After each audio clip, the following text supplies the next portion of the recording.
Welcome back to Crown Cup. This is me and Josh will be your casters for today.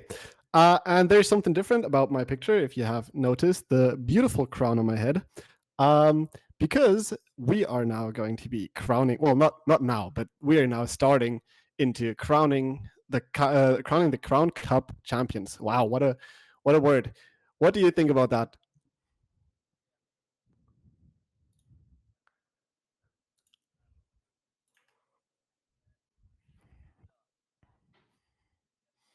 Getting those crowns kicked off straight away, and it should be a very competitive evening, I think, and well, hopefully we should be seeing lots of people competing for said crown. Yeah, exactly. Today, obviously, we have a match from the Challenger division. We have MIB. I'm not even going to try and pronounce the correct name for that because I will absolutely butcher it. And MUC Celestial going up against each other. So on the bottom left side of your corner, I can't talk. On the bottom left side of your screen, yeah, and as far as I can tell, the last time we've seen these teams on broadcast, they've both won. So, yeah, that's how they qualified for this. So they're both very hungry for their next win. However, just one of them can get it, obviously. Yeah, looking at the bottom of the upper bracket here, of course we do have a lower bracket, so there will be 16 teams in the playoffs, but not quite yet. Are we getting to that region? The start of the playoffs is this evening, and I'm going to have a go at it because you didn't. Missarna y Bastun, I think it would be pretty Wow, close against MUC touche. Celestial. Well, that's probably a better pronunciation of that than I've pronounced that one. But yeah, it's the start of the playoffs. We should be in for a good evening of Overwatch. Yeah, I totally agree. Um, yeah, so pretty much, I've had a look at some of the players there, and I do recognize some of the names from my own competitive endeavors. So it's gonna be very fun to see them compete. Uh, However, I do not recognize all of them, despite from Crown Cup, obviously. So I'm still very interested in what kind of surprises they can hold for us.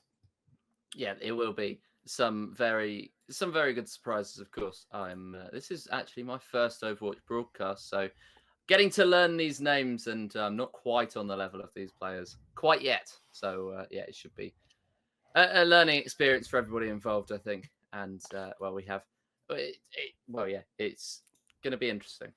So what you're saying is the next stream is going to be exclusively your rank gameplay and five casters.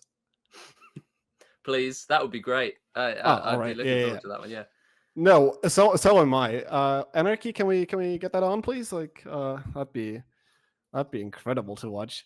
1.1 kill to death ratio. Sound good? Yeah, yeah. Just That's my point of that's view. No one else's.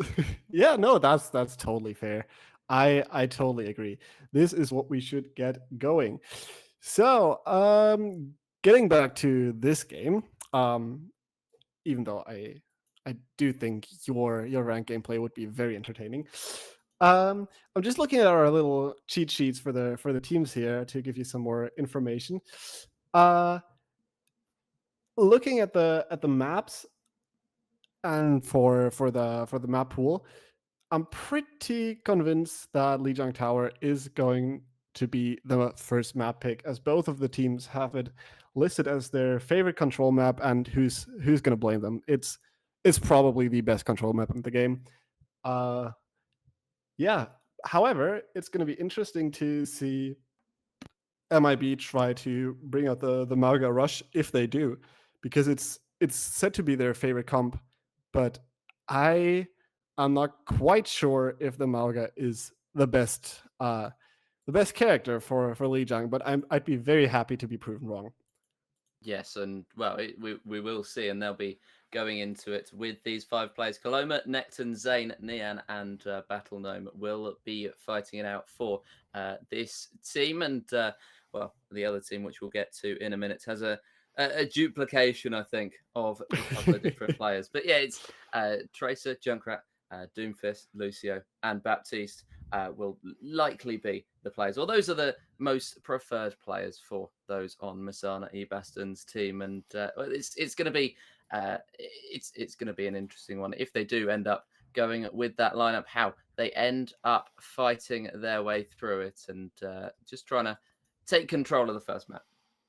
Yeah, but they do obviously also have Egomorph as their substitute player, who is also a flex DPS player. So we might not get to see the Junkrat after all, even though it'd be incredible to see the hit scan DPS of the team. Connecting gonna be playing that Junkrat, and it can definitely throw a curveball for other teams, because it's a very rare pick in scrims, right? There's not a lot of teams that can actually scrim to this level with a Junkrat in play. It would be great to see. I mean, it would give something unexpected. The teams weren't prepared for the Junkrat being on the other team, so it would be a surprise nonetheless. And I think surprises are sometimes what will take you over the line, and that would certainly be one for the books. But if we do see a Junkrat, that'd be great. If we don't, then I think it's likely that they'll be going for something a little bit more boring. But yeah, it is what it is. And listen, Junkrat Road Dog combination. We see it in all the animations. Hopefully, we see it here. There we go. There's the MUC Celestial team, and Fallen, Yestin, Orpheus, Sitengo, and PC the Only. Orpheus and PC the Only currently both with Lucio. Of course, that's not actually how they're going to line up. I'd be quite impressed if they were able to find an exploit which allowed them to do that. But Orpheus looking like he's going to sank instead. No, that'd be incredible. I'd be so down to watch that. It might be even more entertaining than your rank game. No, I will stop. I will stop with that joke now. It's not it's not as funny anymore. No, yeah. So we've gotten the information that Orpheus is subbing in for the team instead of their usual tank player, which it's going to be really interesting. Lucia is there because they do usually play support, as far as I know.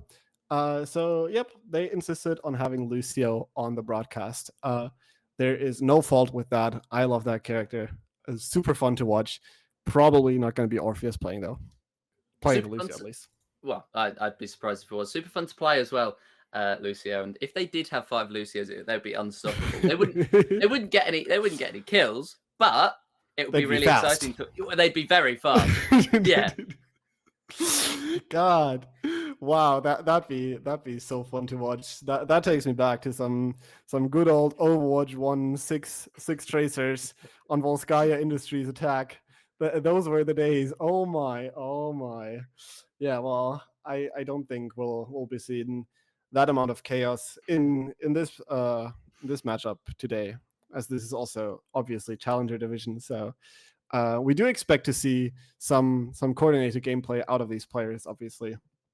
It's the sweats, it's the good games essentially, and we're going to be able to take you to what will be the control point's going to unlock in 10 seconds. But we do have a start for you, and it looks like Celestial already on the back foot.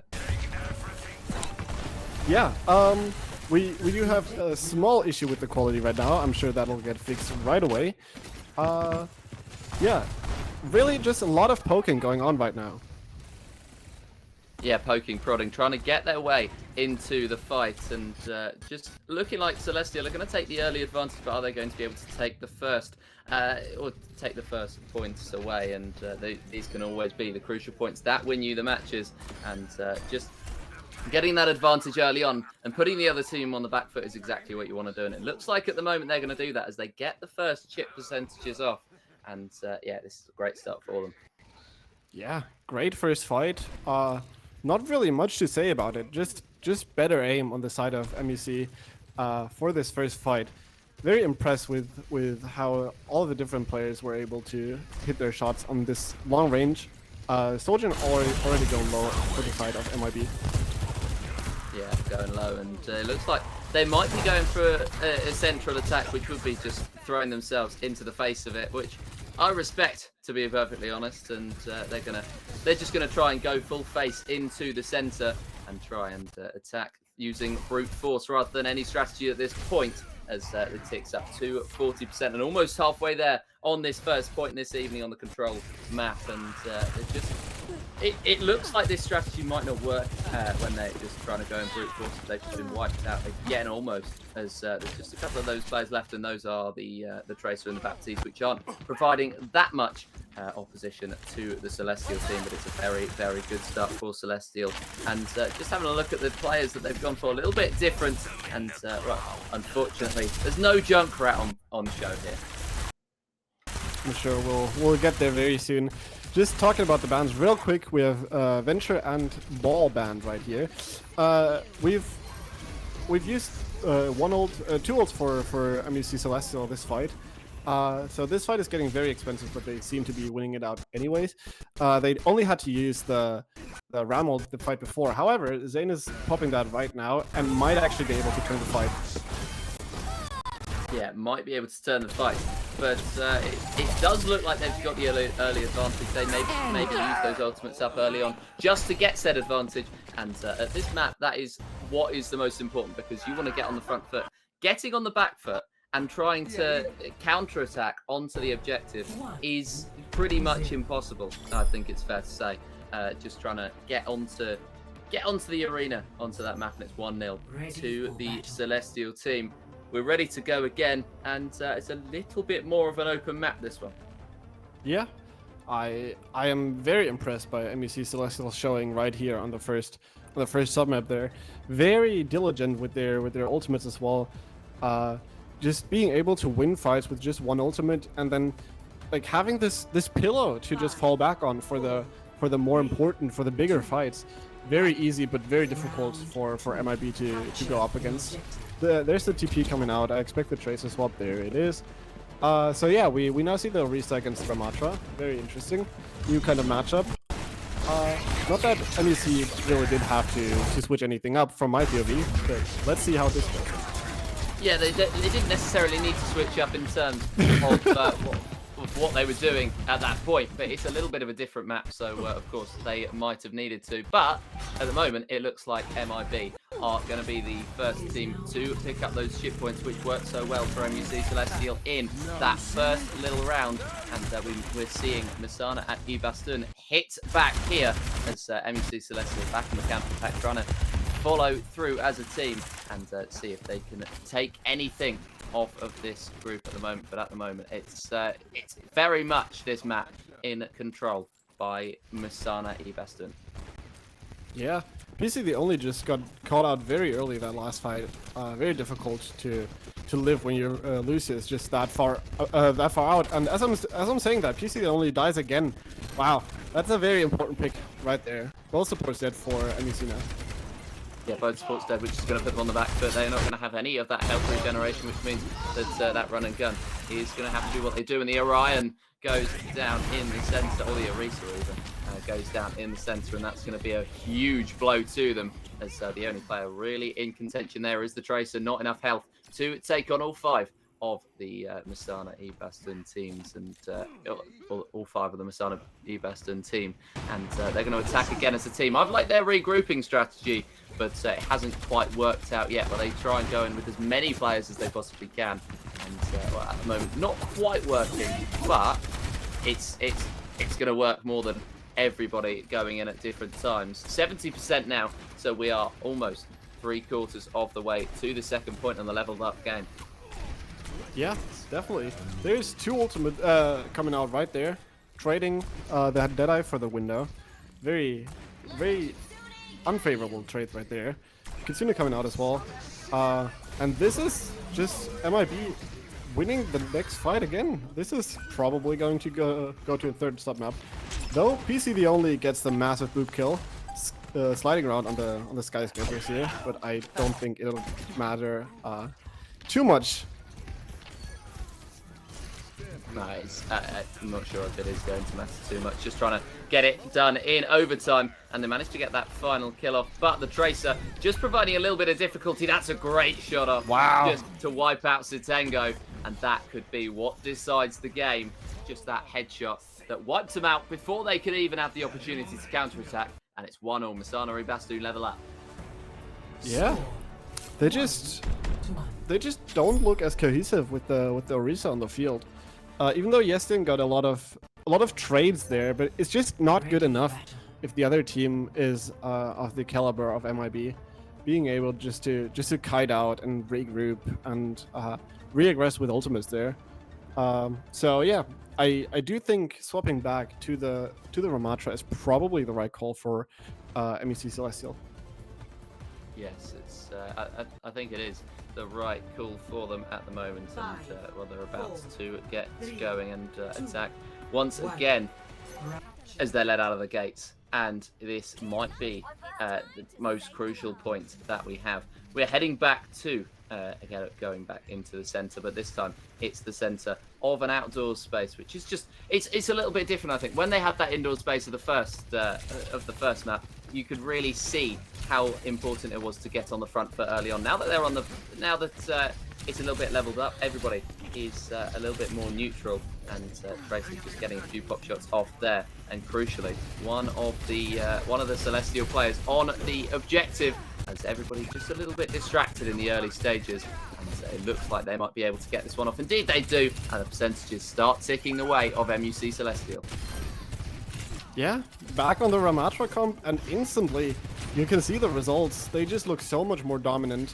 Yesen falls right there at the end, but they did just such a good job at pressuring the backline of MIB and opening them up to the frontline battle, right? So yeah, this is going to be the counterattack from MIB right here, but it's going to be pretty difficult without any ultimates to speak of, and MUC having almost two here at the ready. It's almost like they have to lose this fight. They have to fend off that pressure, build up those ultimates, and Celestial now have picked up just a few. Well, MIB have not got any quite yet, or at least the one that they do have, Baptiste. So getting the names mixed up, but they are certainly trying to turn it, and this is the opportunity. 3 ultimates ready to be brought out by MIB.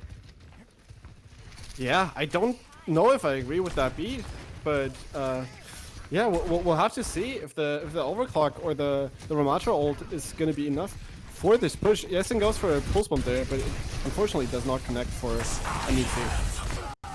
No, it doesn't connect.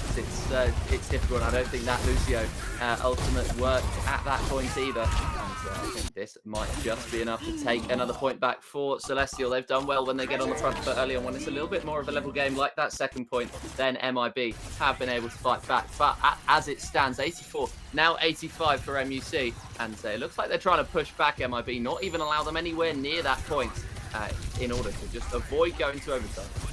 Absolutely. Coloma swapping to the Tracer for the touch here. Very important. There's the overclock. Yeah, and it looks like they're just trying to take it to overtime. It might be that the Tracer is just, it's all about that movement and getting onto that point in the first place to make it last. And in fact, they start to take the point. And they've overturned it. It looks like they've overturned it at 99% in that overtime. And MUC Celestial now on the back foot. We'll see how they can cope with it. Wow, they do seem to be coping with it very well. Yesen picks up 2 for themselves. Well, that's just... It's going to be an ultimate for the... Well, not the McCree anymore, but that is going to be it for Celestial, I think. And that's going to be 2-1 heading their way. And that was very, very good performance. They took that first point, then the second point went the other way. But that third one, it was a very, very good comeback from them. As soon as they came on top, then they looked like they were going to control it. They had one slip, but they were able to fight their way back to it. And that was the difference between the two teams. Just the ability to pick themselves up and go straight away again. 2-1 to them. Yeah, what a confusing first map. Both teams looking extremely dominant at 2 different times of that map. So it makes power scaling the teams very difficult for me at this point. I think we have to see so much more of them, but this match definitely has the potential to go so much further than just a 3-0 sweep. So yeah, great signs of life of both teams. But yeah, MUC just popping off there, being being just really good in the clutch. And I can't say it enough. Yesen with the tracer, just picking up kills here, there, and everywhere. Very impressive stuff. Yeah, it was very impressive. I think the tracer was an important part of that matchup. Someone who was also an important part of that, I'd say Cassidy was really crucial there in just getting those pops off. And well, he sat back, didn't take too much pressure, didn't take too much of the zone all the time. But when he was there, you could tell he was there because of all the dings of the headshots. Yeah, absolutely. He also got the play of the game for a good reason, right? Obviously, Connectin is our Junkrat prodigy, but he's playing the hit scan role for this team, and it seems to be working out very well for MIB. But obviously, the Cassidy for MUC also doing bits right there, as he said. Yeah, I think the way they played Cassidy and the way that you can play Junkrat sort of go hand in hand as we've had our second map selected. Surprising not to see Li Jiangchao brought out by either one of the teams, but the loser of that map ending up picking Kings Row for the hybrid. Yeah, Kings Row does seem to make sense to me. However, it's not quite what I would have expected. I think they look so good on that second map of Control that I would have expected them to go for something like Numbani, where you just play around the high ground so much more, and maybe force MUC off of their preferred Ramatra comp, right? Which they've looked so strong on. But no, they decide to go for the Kings Row. And well, as I say, force them off of the Ramatra comp. I think we have our answer to that, don't we? We certainly do. Ramatra banned for MIB for the next round. Junkrat as well banned, so it wasn't brought out, but that's going to be Junkrat banned for the other team as well. We head to Kings Row without those two being able to be brought out and executed. And well, we've also that's a fascinating call to ban Junkrat that early, despite the fact we didn't see any of it in match one. Yeah, that's what I was gonna say as well. It seems like the history is known to MUC Celestial of what can happen if that Junkrat is free. So yeah, I don't mind the ban this early. However, I am wondering if it's gonna bite them when it comes to the end of this match, which we obviously hope goes the distance. Yeah, we saw Tracer and we saw Cassidy play a much bigger role than either one of Junkrat that time, and it would be interesting to see whether they ban them as here we go, right into the thick of it, straight away in this second matchup. And well, there's a few pop shots from a new character that we haven't seen so far yet. Yeah, but wow, MIB strike right back. This is very back and forth right here. Yeah, very back and forth. They're trying to pin Celestial back in the early portion of this matchup. They probably know that they won't be able to defend the objective the whole time, but the longer they defend the objective, of course, the less time that the other team will have to attack it. And well, they've just done an incredible job at the moment of just pinning the other team back. And Celestial trying to go around with the Hanzo, and the Zarya can. They pop this one off. I'm not 100% sure. The payload comes out now, and 5 minutes 30 on the clock to see whether they're going to be able to take it to the end. It's a great start to this matchup for MIB. And I think I'd say a great comeback in comparison to those first round performances. MUC Celestial looked so dominant, but MIB just looking to come back. Zarya Tracer right into the thick of the action now, and they've got a couple of snipers in the back just trying to do some chip damage and let the others take the credit. Yeah. Looks like MIB was really offended by the way that MUC played the Orisa last map. So they really showed up and are gonna show them how to play that character, I assume. Yeah, they are going to teach him, and I think Orisa's a great character to sit on the payload and just, that's not what they're doing at the moment, because they're pushing forward to try and take down the team. But I think Orisa is a great character for a payload push, because it's just someone that can sit there. If you've got some good support players, as I'm sure they do, otherwise they wouldn't have made it to the playoffs, then you can just have Orisa sitting there while getting all of the nursing and the support from all of the support characters, and it can really play into your favor. And I'd say probably Orisa, in my opinion, would be the character to go for every single time you're trying to escort that payload. Yeah, totally. Also, I do want to highlight Igor Malfrey coming in off of the bench right in. I don't even have time to talk because MIB is going for two ults in fact, and getting another kill on Yestin. Wow, very impressive there. Very quick. Great gameplay. No complaints to have right there. Well, that's how you execute an ultimate, isn't it, for Orisa? Yeah. And they're going to take it to the objective. Well, they're going to take it close to the objective nice and easily, buying themselves a little bit more time in there, and they've got 2 of those points that they need. They've only got 1 more escort to go, and they've got 3 on the payload.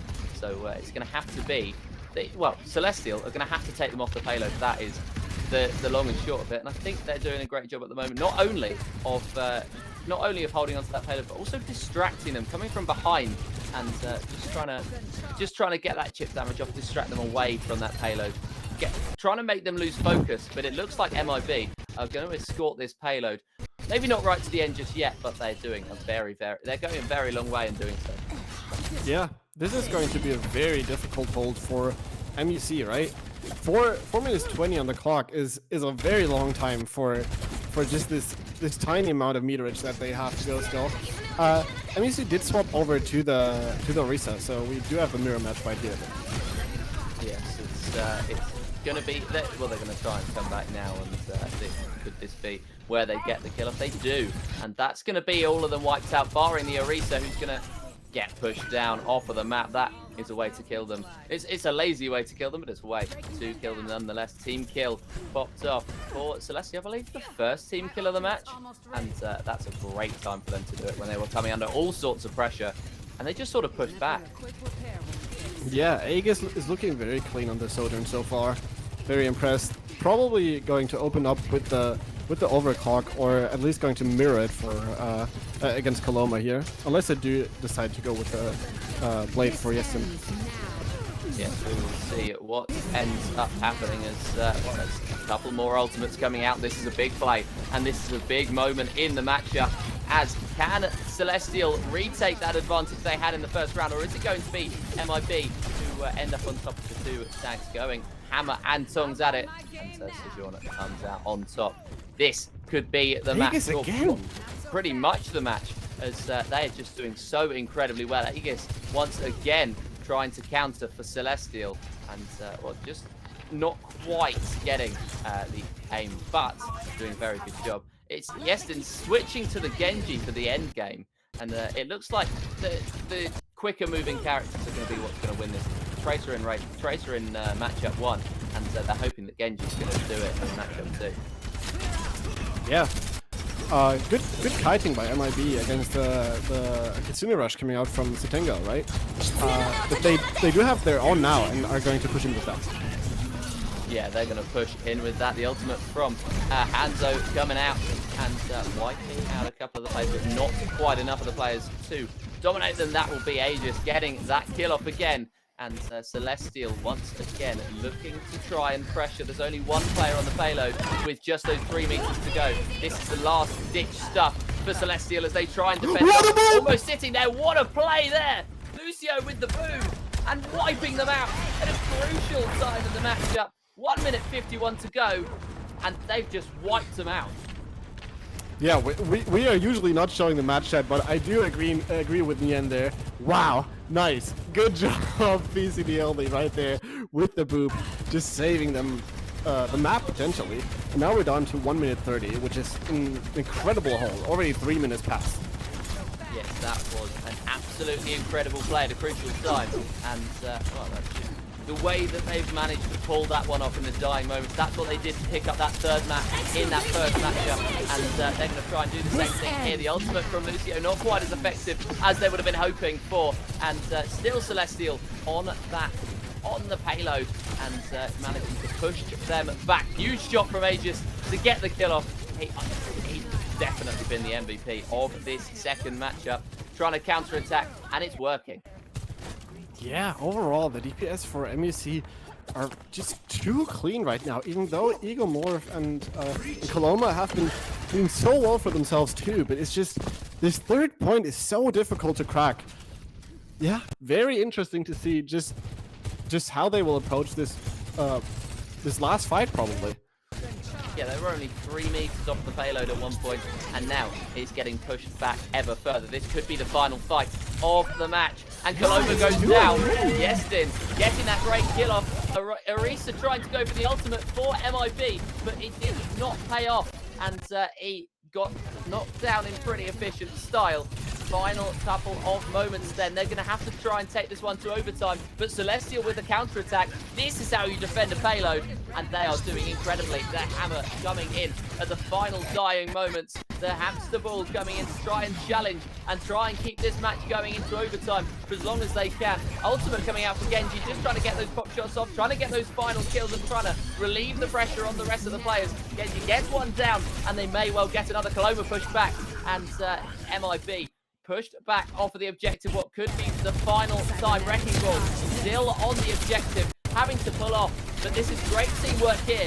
One coming off, another one comes straight on, and this could be it for the game. Ultimate coming out once again for Wrecking Ball, getting just that extra little bit of health off, which could be crucial. Coloma still trying to counter-attack. They're working together so well. The Sojourns have been incredible. Here. I wouldn't be surprised to see Sojourn banned for that second round. Yeah, aggressive beat there for MIB. Looks like it's gonna work out very well for them. Aegis is trying to turn everything around with the overclock there, but gets shut down by Egomorph, and well, this might just be the map. Wow, full completion is gonna come through after all. That's incredible. Just the flip-flop of that match. Yeah. And the way that Celestial played in that last minute or two, they'll feel hard done by to lose it. Yeah. This up and down is really getting to me. I was at the cardiologist the other day, but wow, this might be. He told me everything was going to be fine, but oh my, maybe I will have to go again. This is incredible to see. The 4-minute hold into the overtime completion. Wow. However, obviously because they finish with no time left, they do have to get the other team being MUC to hold them before third point or also below 1 minute, so they do actually have a chance of winning. Otherwise they would just end up being able to draw the map, which would be fitting, I'd agree, but yeah, this is what it's looking like right now. Huge daunting task for MUC. The full map completion is always very difficult to do, but well, they've shown the resilience that it takes for this kind of play, right? They've shown just how fierce they need to be competing in this Crown Cup Challenger division, just with those 4 minutes on third point on defense. Yeah, it was incredible, that defense. And well, that was the resilience that they showed in matchup 1.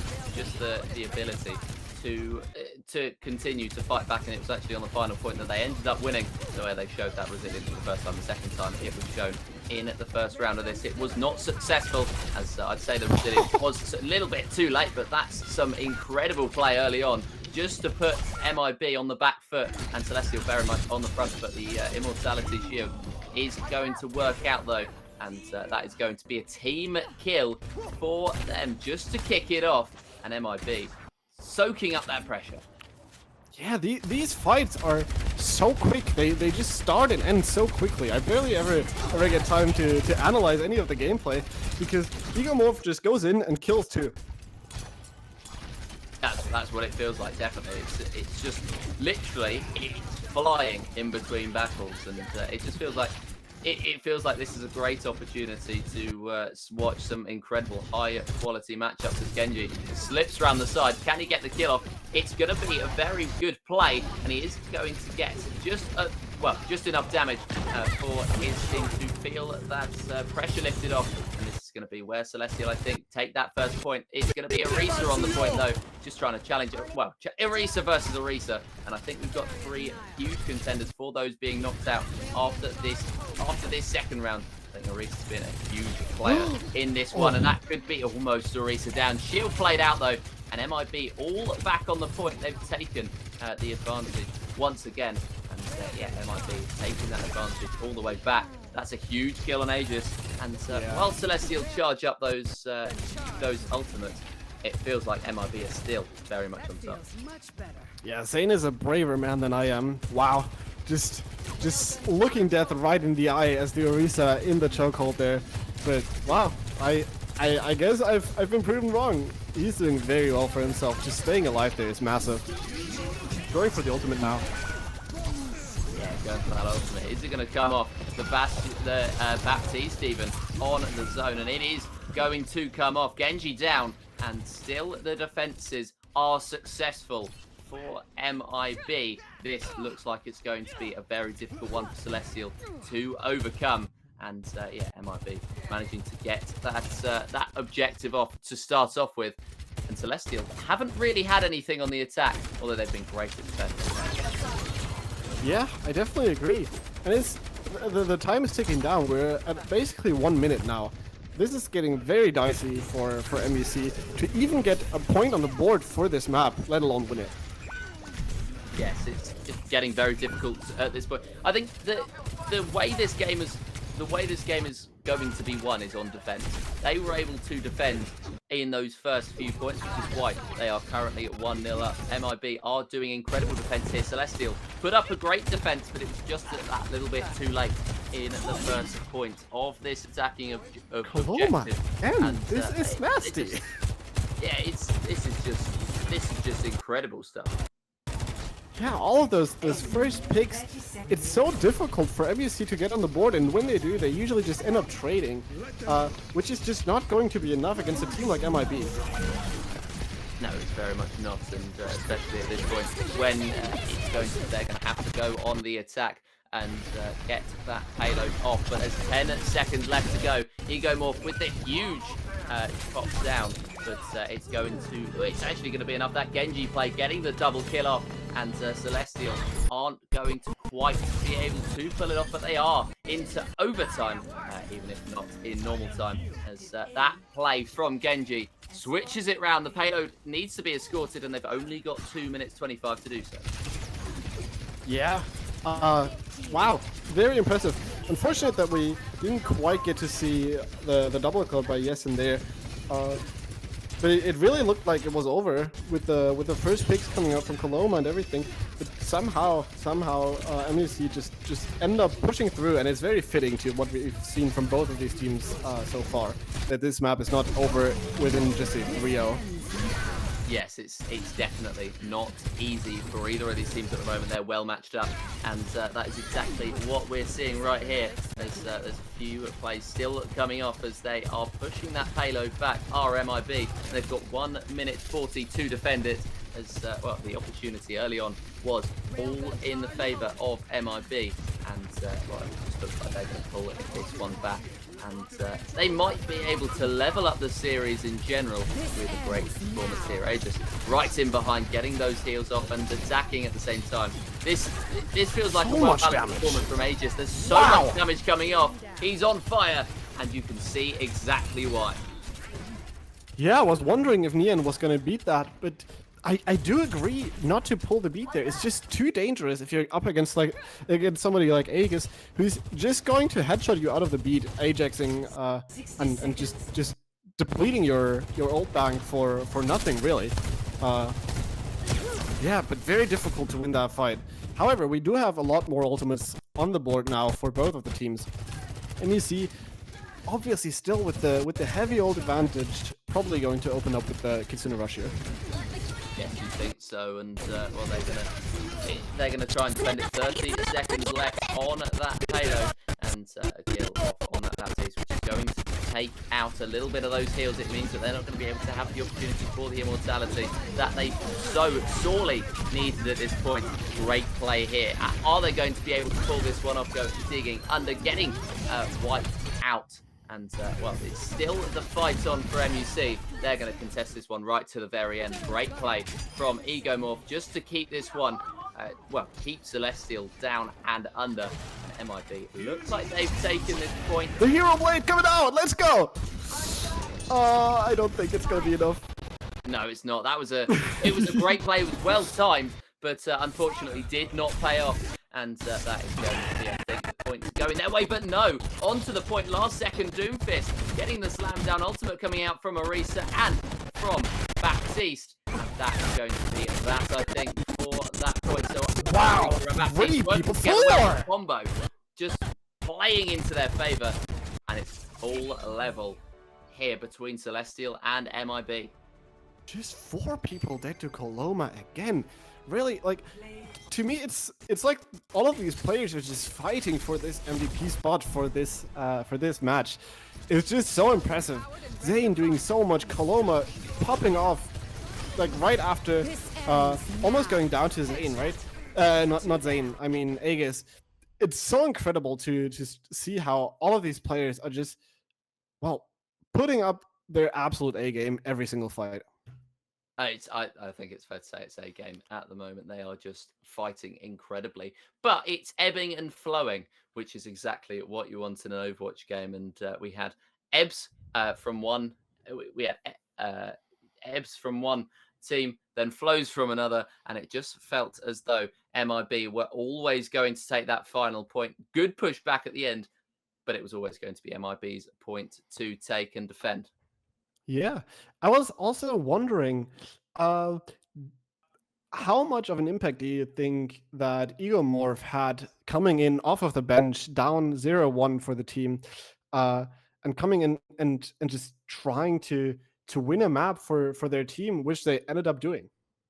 It's just, it felt as though there was something a little bit different there, which is exactly what they needed, which is exactly why they subbed him in, and it ended up working, getting that one off, and it looks like they've taken that momentum back, and it'll be very, very interesting heading into the third matchup of the evening, which I'm sure we'll get to in just a couple of moments' time. But yeah, great switch out, and it looks like it's been a successful switch out.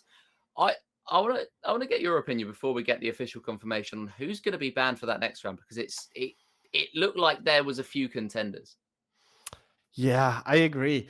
It's so difficult to pick. I probably think it's an Orisa ban coming out, because Zane just looked so oppressive, and I don't think that that MUC can afford to ban the Sojourn, you know, because Aegis has been doing so well for himself as well. So it just feels like they'd be shooting themselves in the foot more with that, because they've looked so much more comfortable on the Ramatra comp than MIB, right? So I think it's probably going to be an Orisa ban for MUC, but I don't really know what MUC banning Orisa and what MIB would ban second. Then, do you already have some theory crafting going on? Well, I just feel like they're both so crucial for both teams, so it's difficult to see whether a Sojourn or whether Orisa will be banned. I think potentially one of the teams is going to go for a Baptiste ban, because just the way that that last game was won because the Orisa Baptiste combo at the very death of it. Yeah, and so that could be a character they get rid of. There we go. Yeah. I was right. Wow. Yeah, we're just now getting the information. I'm sure the graphic will be up on screen in absolutely no time. Yeah, I think that's very interesting. However, it's not the order that we were expecting, right? Because yeah, it's we're going to Circuit as well. There's so much stuff happening already. But yeah, Circuit is an interesting pick to me. Especially as we're still deciding on the bans, which are just about to come up. We'll see if we can make any sense of them in a moment. Yeah, and well, it's that is certainly a very interesting map to select.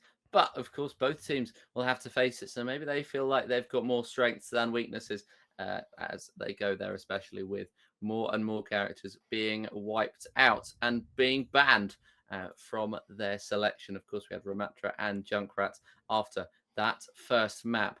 And the second map, we will get you the information very soon. Of course, I've already leaked that it's going to be Baptiste banned for one of the teams, and it's going to be Farah banned for the other team. Interesting decision. Again, second time in a row, we've had somebody that's literally not been utilized scrapped off the map.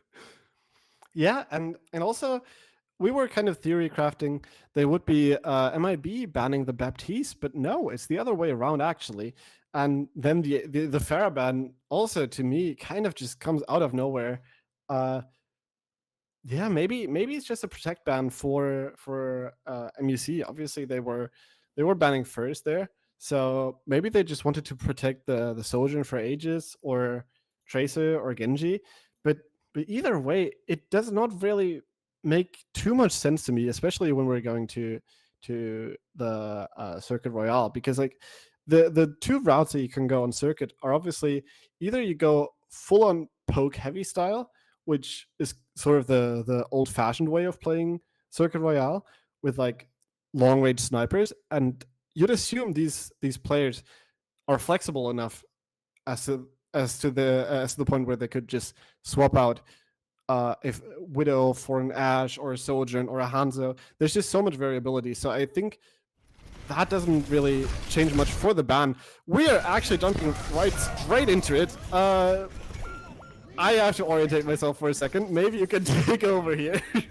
Well, yeah, we've got the payload already being escorted for MIB, but it's being pushed back. 3 minutes 8 left on the clock, so it's been a couple of minutes underway. And yeah, MIB currently trying to push that payload forward. They got the early opportunity, but they've been pushed back by MUC. And we'll have to see what they're able to do in this later stages, or in the later stages of this pushback. See if they can counter-attack the counter-attack, as it were. Of course, Farah. And it's going to be Farah, and it's going to be Baptiste banned. So they're not going to have the opportunity to throw off that all-important immortality shield that they got in that first matchup. And so this is going to be interesting. Symmetra thrown out by the attacking team. That's an interesting one from Paloma, who's surely going to be going for that chip down. Yeah, the Symmetra was actually going to be like this rush kind of comp with the Symmetra, or like TP brawl, I don't know what you want to call it.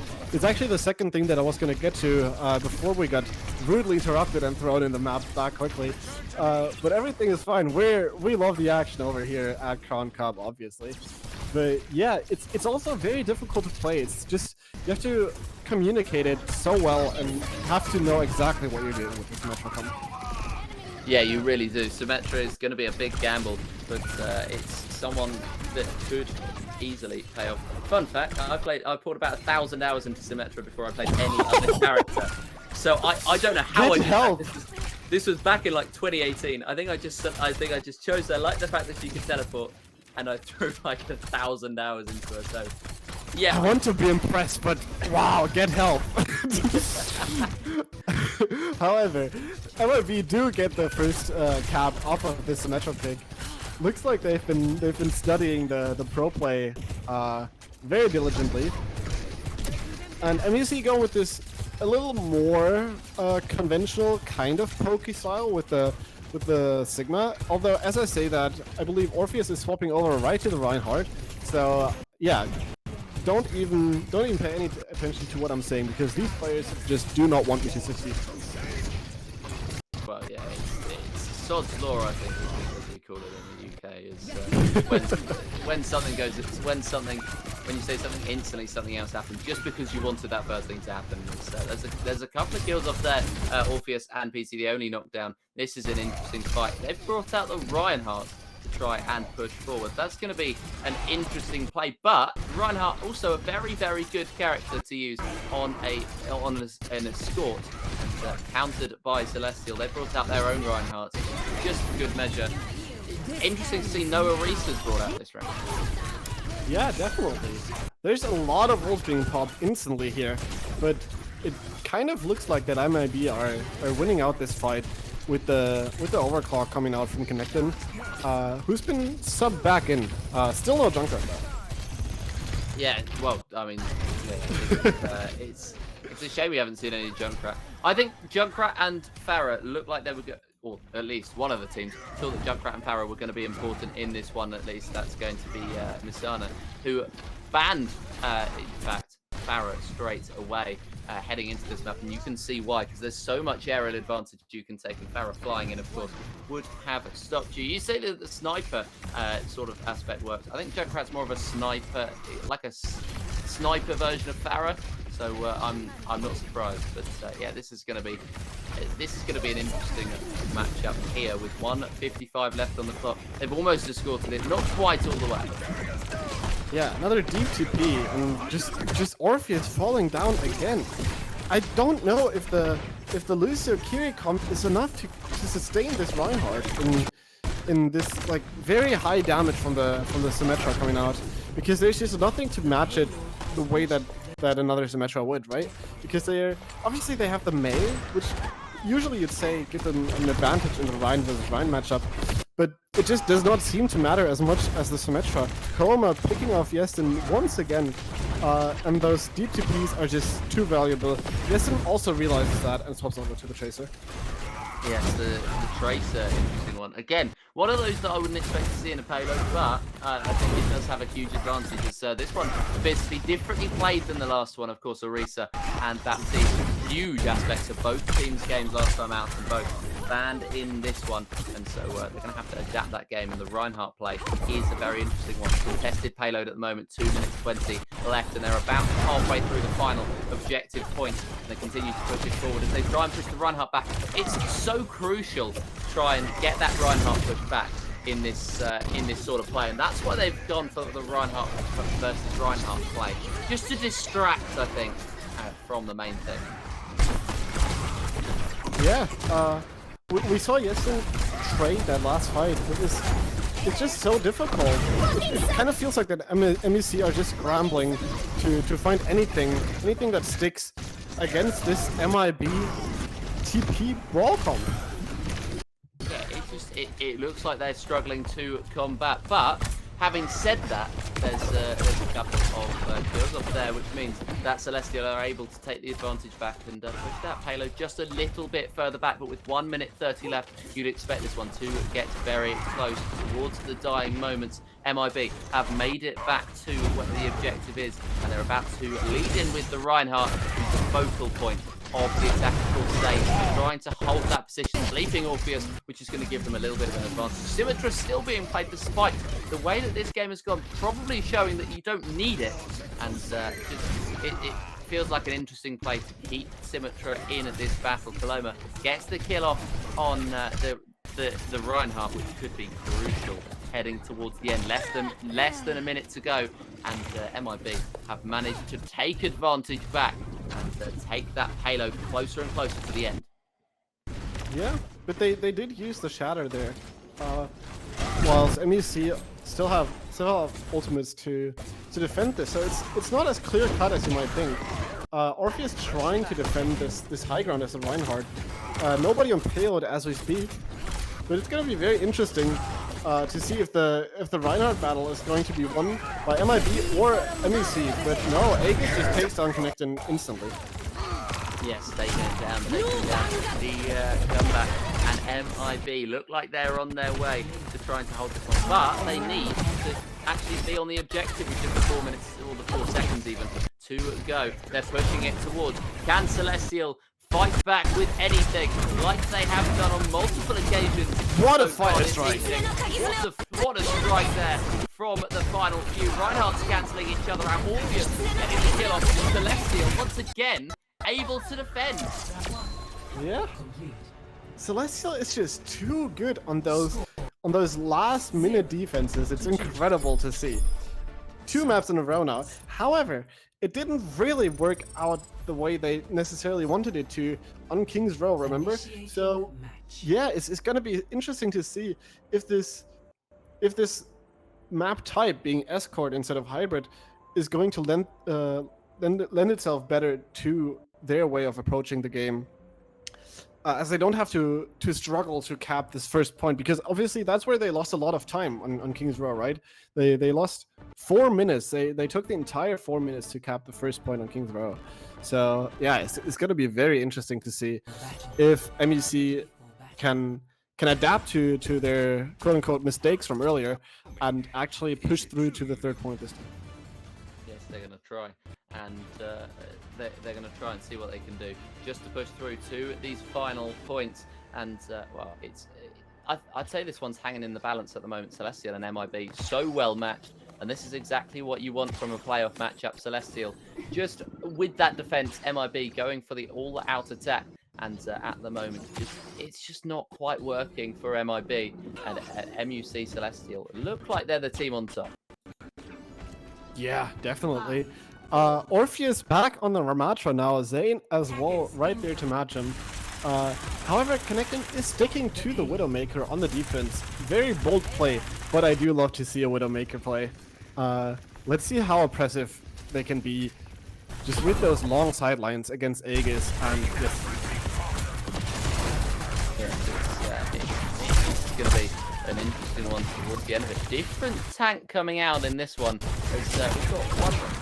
Well, we haven't actually got a single Reinhardt. Instead, there's just those two coming out. Very, very different plays, and we'll see how they adapt. They look like they've matched each other pretty well. Both coming out at the same time in this second part. 3 at 19 to score that payload, and it's slowly but surely making its way. Yeah, they're just inching forward, and as we speak, Essen gets another kill. Connecting there to match him though. Very impressive. It's really coming down to the wire for this fight. Who can get another pick? Who can get the good cooldown trade right here? Essen going for it again, very deep.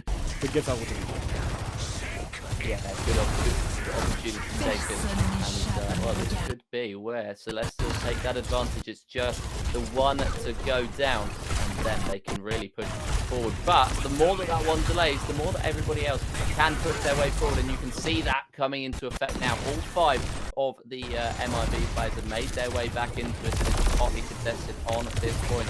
26 left on the top, and you can see that finish line right there for the first checkpoint, and so they can reset that timer. But MIB going on the all-out attack. It feels like Celestial are thinking about these attacks a lot more, but MIB are just going for the all-out attack approach, and it's working, I think.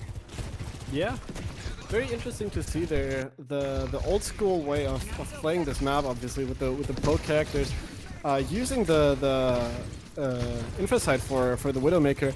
Obviously gives it to the Sojourn as well, and both of these characters are just so incredibly deadly and yeah, easy to get picks quickly, just like that on Orpheus. However, yes, and trade on connection. Balance, huge ultimate coming out there. Is this going to pay off? Yes, it is. And MIB just getting those final couple of kills off under the ultimate stage. That is absolutely perfect for them. They can continue that push forward just like they've played so far this map, and try and again distraction is so crucial for MIB, and that's exactly what they're trying to do at the moment, trying to push Celestial back. They may see somebody trying to head round. Certainly won't be a Pharaoh though trying to head over, but it's just going to be a very interesting matchup at this point. And you've got a couple of different players coming into effect as they've been pushed back. MIB have been pushed back towards that, towards that point, and the payload is now back under threat. As what a blade that is from Genji. The 2 kills coming off, and that's not enough. No, it's not. You can't really ask for much more of their Genji right there. But I guess Coloma just does not care. They just nano Coloma, and with the nano overclock, there's not much to argue with, right? You just die. Coloma even punching down, yes, and no compromise. Yeah, there is not a care in the world for MIB right now. But however, MUC do have the Lucio Beach to engage with, being the only ultimate on the board. The only ultimate on the board, and that could be so crucial towards the end of it, as Lucio has only just used his on the Celestial team, so it's not like they're going to have the opportunity to come back now. As just going on the offensive. What a shot that is! Sniping the Ana out of the sky, and oh, that's another pop shot on the body. Not able to get that kill off, but this is incredible. This is incredible aim at the moment, and is well and truly 2 paying DPS off. are doing it. They're clutching up. Wow. Oh, wow. That's incredible. Wow. You're taking the words out of my mouth, Joseph. I am really impressed with what we're seeing. The level of play in this competition is insane. However, the thing that I talked about earlier still holds true. They did struggle with the first point again. Let's see. Do you think they can make it through second point this time, or do you think they'll get stuck again? I think they've got last minute saves. They are very good at those final 10-20 seconds where they need to be, and that's what won them points so far. Is Aegis sniped out of the sky by Widowmaker, and Necton continuing with that sniping battle. You mentioned it at the start of this map, and it's certainly ringing through. And yeah, that's not going to be a great ultimate from the tank there. That's not been able to take that advantage. But yeah, I think Aegis has strong MVP potential in this matchup, just because of the way that they've played all these different characters. They've kept everybody guessing. Yeah, definitely. Also, talking about the MVP discussion, Connecting, they might be very unhappy with the way we have been praising Egomorph while they were on the bench. So yeah, they're coming back on the Widowmaker, and as I say that, they die instantly, obviously. How else should it be? Caster's Curse in full effect. Well, yeah, that's exactly what happens. Caster's Curse, and it's worked. It's like our own ultimate, just to level up the game, I think. And well, that's it's played into effect. It certainly works. Celestial still taking that payload through. They've got 47 seconds to do it. They've just passed over the halfway point. But I think this is where MIB fight back. They've got their whole team ready to attack. It's so good. What a shot from Coloma to take PCV only down and to swing it back in the favor of MIB. Yeah, very impressive. However, MUC coming up on 4 out of 5 ultimates for this, well, probably last fight. This is why MIB is taking the fight so early here, just not letting them like walk out of spawn at all. It's going to be very interesting. I expect a Nanoblade coming out early here for MUC. Yeah, I wouldn't be surprised if we did see that. MUC is trying to take the advantage back. 5 seconds left on the clock. Is it going to be enough? We saw the ultimate come out from Genji last time, and it wasn't quite enough to get them over the line. They've done everything that they could have asked for, but it's not going to be enough for them to take that advantage back. The pop shot's coming out of the air from Aegis at a crucial time, but the overtime's going to run out. Aegis not able to pressure the point, and that's going to be MIB taking that one home. Fair to say, against the run of play? Yeah, Connectin really had a quest for this map, as we see in the winning screen there, with the exclamation mark above his head. And also this one, very impressive by the end. Just great usage of the Kiriko's toolkit there. And the discipline to not use the Kiriko ultimate, very impressive as well. Yeah, it's just they were incredibly disciplined players. They were incredible players. I think it's the summary of it, and they're doing an incredible job at the moment just to keep this one in the balance. Both teams going absolutely tooth and nail, and at the moment it is very much in the balance. I think MIB taking that point against the run of play once again, and that appears to be the strength of both of those teams. And yeah, it's just been an incredible play. As well, we're going to have hopefully a little bit of a break right now to try and fix the FPS issues. But yeah, I think it's just been, and we do apologize for that one as well, as of course we want to see the perfect stream as much as we can. And well, the stream will restart, so don't go away, as we will get to bring you the second part of the Crown Cup action this evening. Yeah, definitely. Very impressive stuff right here. However, because of the technical difficulties that we've been having, we will also have to restart this stream. So don't go anywhere. We'll be back in roughly 3 minutes. So yeah, just grab a snack, maybe go to the toilet.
a fascinating start to our evening's action, where both teams very, very well matched in the early portion of the action. We've got 2 rounds to go, and still some very exciting action to come up. I'm Cockcast, and alongside me, Maxi, who is ready. And I hope he's ready. I'm certainly ready for a little bit of action.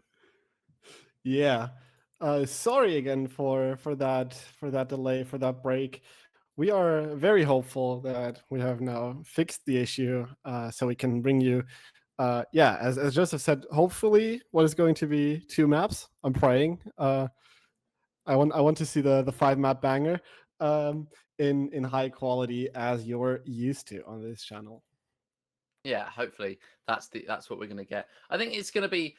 I think we are going to go to 5 maps, and if we don't go to 5 maps, it's going to go to overtime in the 4th map, just because of how high quality this match has been and how evenly matched they have been so far. We've got 2 more bans coming in this round. Of course, we've got one. The other one they don't want to confirm until they've got 1 swap out. So we are going to have 1 swap out, and that should spice things up. We saw it work last time, and we're going to see whether it works quite as well again, because of course they absolutely turned the game on its head. Yeah, and still we see with MUC, right? They've been playing with what is technically a substitute for them this entire time on the support role, right? Or on the tank role. So I'm wondering if the sub that we get back in is going to be their no, they've had Orpheus in for the last map or 2, I believe. So don't mind me. That's probably not going to be the sub. I don't think we will see them subbing that back around. However, we are going to New Junk City for our next map, so it's going to be Flashpoint and just skipping push right there for the time being. Very interesting map, very diverse in terms of the terrain, right? So there's probably going to be a lot of different compositions that can be played. We see the Orisa ban coming out from MUC as the first ban, and MIB's banning the Freya as second ban. What do you think of those bans?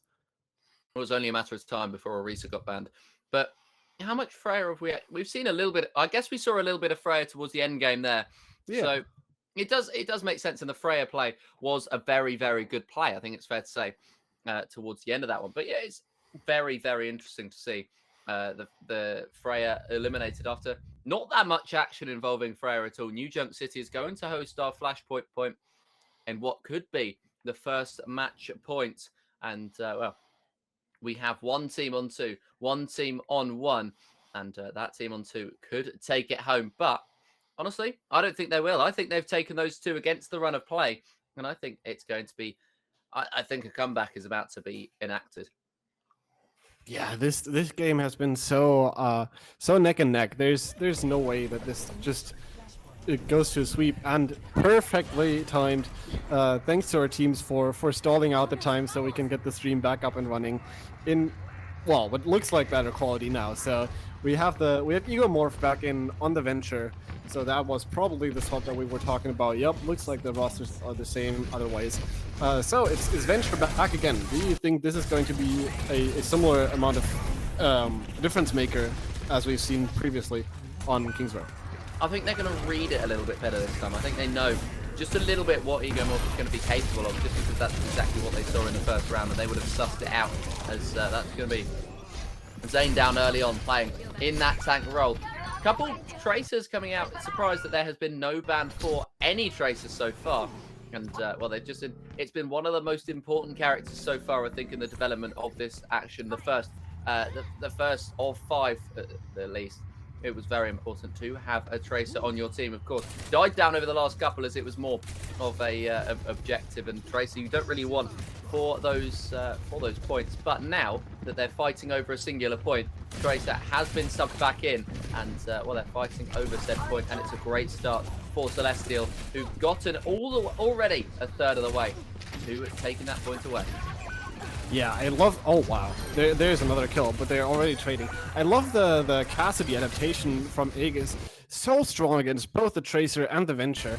So good at defending their backline, and it seems to be working out really well for them. Yes, MIB do tend to trade a lot of those kills, but well, we're already at 75% now for the point. But as I'm saying that, it looks like they might be MIB might be turning it. No, PC the only gets the kill onto Battle Gnome. Yesin wins the, well, I'll call it a Tracer duel from what we saw in the kill feed. A lot of the support coming through from PC the only, obviously. Tracer going in there as per usual with Tracer players and trying to nab the kill at the end, I think that was. But yeah, it's a very, very good start. And the first flashpoint goes down to Celestial, which means that they're going to be able to push forward. MIB are going to have to push back. And the pop still coming out from Tracer, getting that damage on as, well, Egomorph getting it subbed in. And this is why they didn't want to tell us until they got those, until they got that roster confirmed exactly who they were going to ban. Because Egomorph is going to be so important. Yeah, and exactly what you said earlier as well with the with how much of an impact that Egomorph can have on the Venture. I think they've really stuck their heads together and came up with this great adaptation on the Cassidy. And yeah, you said it perfectly in the beginning of the match, of the map. I mean, Yesin getting 3 kills again. This guy is on fire. He certainly is. The 15-player kill streak almost ended by going off of the map, but not quite. And that is an incredible start to the map. I said that Tracer was going to be important. It's proven right at the moment. Yeah, incredible. We have the 1 ultimate on the board for MIB here, 2 for the side of MUC, but there's the beat coming up for MIB. They might be stalling out this next fight just to build up to that beat and match it for against PC the only, if they even need to. Coloma goes very low in the beginning of the fight though. Yeah, very low at the beginning of the fight, and actually taking that kill down. Aegis going with the ultimate and getting Egomorph. Aegis has been so good and so varied at playing so many different characters, and it's just coming into play here. Getting not all those kills, but a lot of chip damage. Not many headshots either, but we know that that's exactly what Aegis is capable of. Yeah, definitely. Yeah, we only have the beat for Nian now, but it's definitely matched by PC the only. And I don't know if they will even get the touch for that second flashpoint. No, we are already almost done with the map if MUC do end up taking this third one as well, which might be quite likely at this point. Egomorph actually swapping off of the signature Venture, going over to the Genji here. Very interesting adaptation. I am not sure it's exactly what they need. I think they needed more of a change, but I'm happy to be proven wrong. Yeah, definitely. There we go. A couple of shots off. And that's a great couple of plays. But yeah, Yesin also getting closer and closer to that ultimate, which could come off soon, but not quite yet. Has been eliminated by Egomorph, getting the crucial kill at the crucial time. And it's going right the way back of MIB. This is where we talk about the match being just evened up with the defenses. And they've snatched that final zone right back. And they are picking up those points now and hoping to level this game up. Or not quite yet level it up, but get closer. I wonder if Aegis is going to sack the Cassidy again and go back to the Sojourn, which he was so impressive on as well.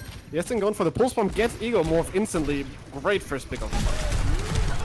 Very, very good start. And Aegis getting Coloma, Egomorph going down. This is the opportunity for MUC to try and push now. All 5 of them still alive. And 3 ultimates on them. This is a great chance for them. 4 versus 1 on the objective. The only one being Aegis that's not on the objective, and they've taken it now. Yeah, standard Cassidy players just standing right next to the objective. That's not their business. Their business clicking heads, and that is what they do best. Obviously, as he said, 4 ultimates for MUC. They are in a great spot to actually bring this home and go send us to a 5th map. They are in a very, very good place at the moment. Celestial might take us to this final map. And, well, they are currently almost halfway through. But Missarna Bastun taking it back at a crucial time. Coloma going down. Orpheus getting the kill. But it looks like the attention has switched just that little bit, and Celestial have just... They've tried to go on the offensive and seal the point, just like MIB did earlier. I don't think it's going to pay off. The ultimate coming out now for the Genji. Is this going to be important, or is it not going to quite be enough? No, I think it was prematurely played, and only the defense on the High Moon is the only thing that it could be paid off for, as that was a great High Moon. But double kill for the Tracer, and a great slide kill for Aegis as well. We're into overtime, but it's been snatched right back to the Celestial. It keeps flipping and flopping. Yeah, I believe we're having some issues with the sound matchup right now, but this should be the correct reality we're in right now, with no ults on the board as of now. Very interesting, very down to the wire. Let's see if MUC can actually give us the 5-map banger that we were hoping for. I think we might be able to, as 99% on the objective from Missarna, or on the flashpoint even, but Celestial look like they might have got it done. Aegis with a huge kill down at the end, and it's only down to the one tank who keeps trying to block up, trying to defend, and trying to kill time for everybody else, but they haven't quite been able to do it. Where are Missarna? Nowhere near close enough. It's going to be the point, and it's going to be 3-1 to Celestial. Yeah, very silent map from MIB. Nowhere to be found, no purchase at all, basically, except for some percentages here and there. But yeah, Yesen just ran circles right around them, and we can see it here in the play of the game again. It's just, they're just getting so many pickoffs. Great stick, Kobe would be proud. And it's just, literally, these games have won every single time by the last 30 seconds. I think it's, or the last, the last ditch attempts, because it was 99 to, what was it, 33 before Celestial took it back. And that was just, it was so good at the end of the game once again. Celestial just impressed me every single time. They just end up clutching up on the defense, just holding those points for so long, and just denying the purchase that MIB needs to make their presence known and actually put some numbers on the board. Yeah, getting those numbers on the board and taking us to our 5th and final map. So this is where it's all going to be decided as to who is going to be the victor of this one, and make it a little bit easier to get to those finals. Of course, don't forget that if you lose, you're not quite yet out of it, but if you win, you are putting yourself in a very good position. Yeah, and if I'm being honest, I'm very impressed by both teams here already. Not to discredit any of the other great teams that we have in Challenger Division, but this is a great match to show off just how much talent there is in this amateur league of Overwatch, and how much passion and fun these players are having, just competing against each other and really going the full distance, basically. Yeah, going the full distance. We're going to go for, what's it going to be in the end? About 2 hours, I think we're going to get to, as we are on to our final map. And they've been fighting against the same 5 or the same 6 in terms of the subbing outs, just dependent on what every single one of them can do. And they are, as you say, having so much fun, and they're doing incredibly well, just to keep it going, just to keep that energy up. Because when you have those hype moments, even at that point, when you're on map 4, even though you are locked in, even though you are sharp, you're gonna be worn down a little bit. And well, those players didn't affect them at all. It didn't affect them at all. You're quite right. Yeah, I definitely agree. Also, a fun fact about these two teams: MIB obviously being a fully Swedish team, whilst MUC being a very diverse team from German, Spanish, and British players. Maybe a bit more of a challenge with the language barrier. However, in this European region, obviously, that is usually not that big of a deal. I wonder if MIB are speaking Swedish in their comms.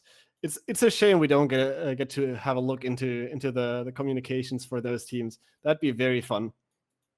It certainly would, and they'll be communicating right now and talking about what this final map is going to be. It's going to be Esperança at the push part of our battle, and we're just having a look and having a wait to see who they're going to ban for this final round. We've got one of the players they are going to ban, and we are going to get the other. And I think it's going to be another player that we haven't even seen so far again. Well, you're already teasing it. I don't think we're going to talk about it until we have the graphics ready. So I'm just wondering. I think technically Esperanza, like the push game mode, can go to a draw if both teams only push to the first checkpoint, right? And if the rest of the map would just be, well, I guess both of the teams would have to die at the same time in the last fight. So it's very unlikely, but I think it's technically possible to go to game 6. But yeah, this is probably going to be the decider. And Surely. push is, yeah, it has to be. It'd be an incredible 1 in a trillion chance that all of the stars line up. But yeah, we'll see. There we have the bans Hazard and Sojourn being banned out. Yeah, we have not seen a lot of Hazard, but obviously we've seen it in the last map by MUC, with a lot of those downpours coming in very clutch. And yeah, it makes sense for MIB to just ban it out. They just don't want to play against the Hazard anymore. But yeah, the Sojourn being banned out, I think, is also a very crucial part. We talked about it earlier, how this could end up hurting both of the teams.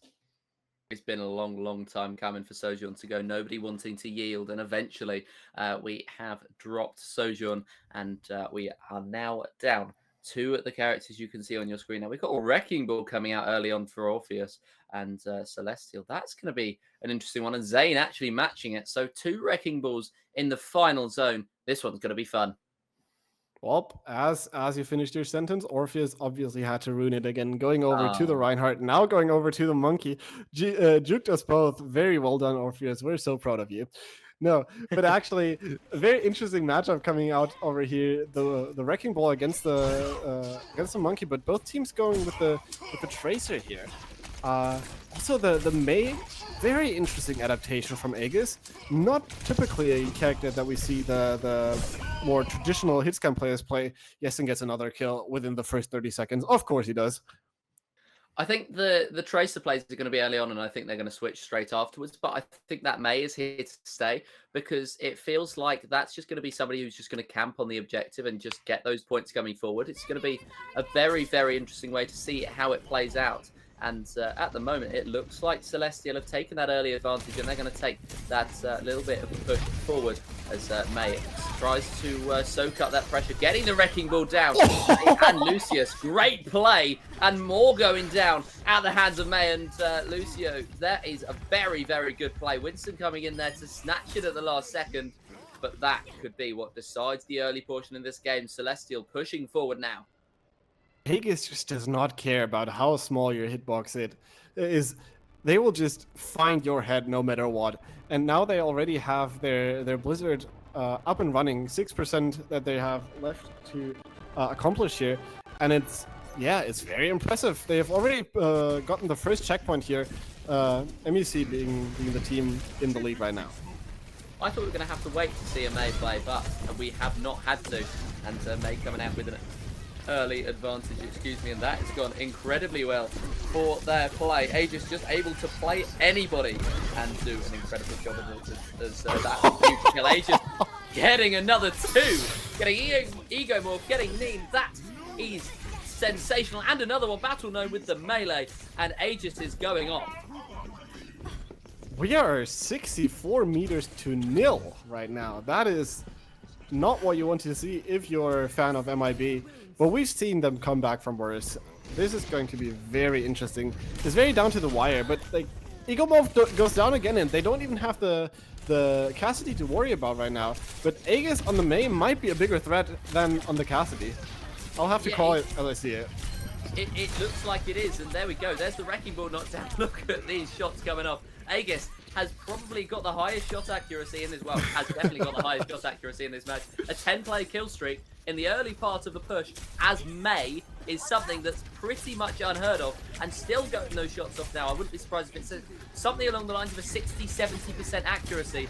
This is something incredible. We are witnessing something special from Aegis, and that is exactly what we're getting at the moment. We tick Great over early ult 120, pushes here. getting to the end. Huge pushes coming in. Aegis is going to get the Orisa down. Yeah. Well, speaking of, we do get the Orisa swapping instead of the Wrecking Ball, but it might just be too little too late. There's the swap back to the Wrecking Ball. Another juke from the tank player. Of course, we love to see it. That's Egomorph stuck without the burrow. This might just be over. I think this is over, and this is all down to the performance from May, aka Aegis, in this late stage. He's done so well throughout the entire course of the matchup, but I think Aegis is going to be the one to take it home. The freeze up from May at an important time just to regenerate the health, while Tracer performs all of the surgery they need to just to get inside all of these players. That's a huge beat right at the end from Lucio, just to keep those players alive and just to keep this match alive as well. Egomorph swapping over to the Reaper of all characters, trying to counter that the Winston of MUC, but wow, this is a daunting, heroic task for MIB to come back from this. 140 meters almost on the board for MUC, and nothing still after what's been 5 minutes, I believe, almost for MUC, for MIB. This is getting very dicey. Yes, very, very dicey, and this is going to come right to the wire. I think they're going to be able to get it done, as it's just pushing back, and they are just... This is the way that Missarna have played this entire matchup. They've tried to go on the offensive. They've not really had much of a defense, and that's where Celestial have had their advantage. Great shots off to get Coloma down, and this is just something special to see from Aegis. We keep going on about it, but there's a reason for it, and that is because May is on absolute fire. Yeah, you really don't need to. The editors, if we have any for the highlights of the entire tournaments, really wouldn't have to do much in terms of cutting this gameplay down, because this is just a living highlight reel. Every single shot connecting, getting picks every single fight. Even though we have some meterage on the board for Missarna, I am still not convinced that this is going to matter as much as, yes, it gets another kill in Battle Gnome. It might be over. Yeah, the two DPS doing absolutely everything to keep this one alive. I'd say if we look at the end of the game, Winston is going to have so many less kills than either Aegis or Iestin on the May or the Tracer. But getting an important kill at a crucial time there, just to push that momentum back. It's hotly contested at this point, and that's a kill off that could win the game. The Wrecking Ball comes in as Winston just tries to soak up the pressure using the shield, does so successfully, and this is going to be allowing the push forward. Wrecking Ball trying to contest as much as he can, but May on that point is just going to allow it to keep pushing forward more and more. The points getting off. That's a huge kill at this point in the match. Neon going down, but that is Aegis going down as well. And Winston trying to get those heals back off. Wrecking Ball just managing to keep this game alive. Winston just shrugs off the Freya like it's nothing. And there's the Freya dead as well. Egomorph trying their best on the Venture here. Their signature character gets the tank of the other team, which is obviously a massive pick. But wow, it's so difficult when you have to use ult basically in your own spawn, just to get a chance at a fight that will actually increase your meterage and result in you putting up a fight on this map. Yes, well, this is going superbly well for Missarna at this moment, just managing to pull it straight back in, and well, they're trying to reel it back in at the moment, just trying to push that bot all the way back, and at the moment looks to be working. They managed to consistently get it going. This is where good team communications comes in, just to make sure that they've got a couple of people on the point at all times. Yeah, this would be the comeback of the evening if MIB get this back on the road. That'd be incredible. Great minefield early on there from Zane, who has also been putting on a clinic throughout this entire series. Yeah, Mian might be engaging early with the beat here, but PC only obviously has 1-2 match as well. Uh, I'm not sure how this fight is going to go. Egomorph with the Venture ult might be able to turn it. Yes, I think he might be able to turn it right at this very point, as they've now made it a little bit further along the point, and Kaloma doing well just to stay alive there and just to keep the advantage going for that team. 139 points, oh, 139 meters even for the team in blue. Celestial taking it to the end of 5-player kill streak. That could change it. Egomorph, don't know why he's not been in it for the whole time, because they've been absolutely dominant every time they've played. Yeah, very impressive player indeed. I'm just so impressed at the resilience we keep talking about it, but it's such a big part of this incredible matchup right here. Both teams just not going down without a fight. Very impressive. Like all of the comeback and the principle of ebb and flow that you were talking about earlier definitely applies back here on this last and final map, as also just being traded left, right, and center. Yeah, it's getting a little bit scrappy at this point, as both teams desperate for the win, and Celestial knowing that they're on that front foot in terms of the matchup, but in terms of the way that this game is currently going, Missarna very much on the front foot at this late stage of the game, which could swing it back into their favor, and Celestial just fighting back for any sorts of any sort of positivity for them coming out of it. As a little more than 30 seconds left. Yeah, little more than 30 seconds left. This is going to be tense. Surely Aegis doesn't get a third in this fight. Oh, wow. Wow. Is that a fourth? Not quite. Stolen by Morpheus. Orpheus even. This is incredible stuff. And I think Aegis is going to win this match for them, as it's getting to the end of the point, and I think this might be it. In terms of the match, they're not going to be able to push it back. We've got less than 10 seconds to go. Celestial have done so well to fight out of so many tricky spots today, and they will take the victory home on this final map. But it's still a contest at this final moment. Not that they'll feel like they're going to have to push it too much further forward. Even I can't speak, but too much further forward. And well, they're going to try and do it. Missarna are going to try and fight it all the way to the close, but it certainly feels like Celestial's day. Yeah, incredibly intense. The last ditch effort's coming out, but it's just not going to be enough. MUC Celestial, wow, what a performance throughout the entire game. The entire match is as well. Like that was so impressive. However, still MIB making it so close. Aegis obviously getting the play of the game here. As, yeah, they've just been hitting headshot after headshot to quote one of the most recognizable voices of early Overwatch. Yeah, I am a bit speechless. I can't lie. That was an incredible match to cast. Absolutely incredible, and we got to the end of it with some incredible fighting, and that is an incredible map. And an incredible matchup. Both teams fighting incredibly hard. And in the end, we had Celestial coming out as victors. And they did very, very well. I don't think that represents the matchup, to be perfectly honest with you. It looks like on the stat Celestial dominated, but it wasn't quite like that. It definitely didn't feel like it, no. It was so impressive just how much MIB put up of a fight. And obviously, they are not out of it yet. They can still make a comeback. And to be fair, I'd love for these two teams to clash again in the finals. That'd be just an incredible story to witness.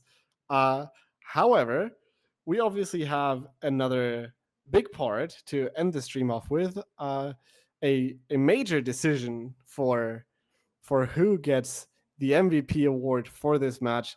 We've been talking a lot about the MVP award because there's been, frankly, so many players that have done so well this match.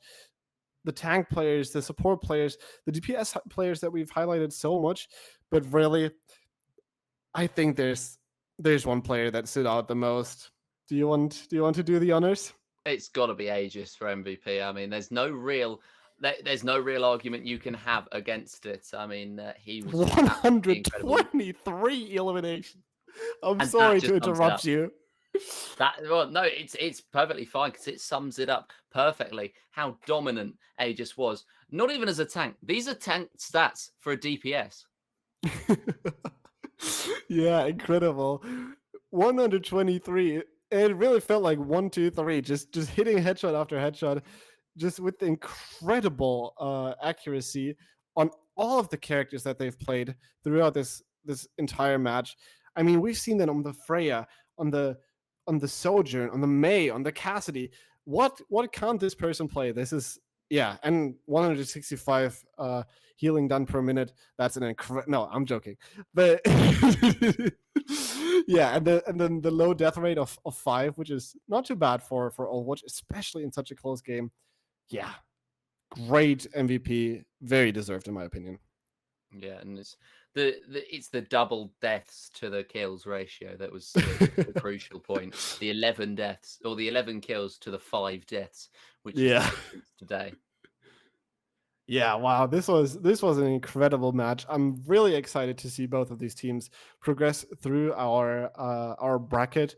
And yeah, obviously MUC moving on to the winners bracket, and we'll see them face off against another of our great teams in Challenger Division. We certainly However, will. I think this is probably just about everything that we've got for you today. Yeah, it is. We brought to you 5 maps of incredible action that went right down to the very wire almost every single time. In fact, that last map felt a little bit dominant, but it was the only time that it felt like this match swung either direction, and that was incredible from both teams. Also, coming back from 2-1 to 3-2 is absolutely, it's just very, very well played. Absolutely incredible performance from both teams today, and that was topped out. Have we got any final words, Max, before we end off for this evening? I mean, the only thing that you can say about something like this is that was great Overwatch. We hope to see you back here on the broadcast very, very soon. There are a couple of great games coming up. We even have one on Sunday, I believe. So this is all a very, very action-packed week. And yeah, we'll love to see you there. Thank you for casting with me today, Joseph. This was an absolute blast. Everyone have a great rest of your night. Bye bye.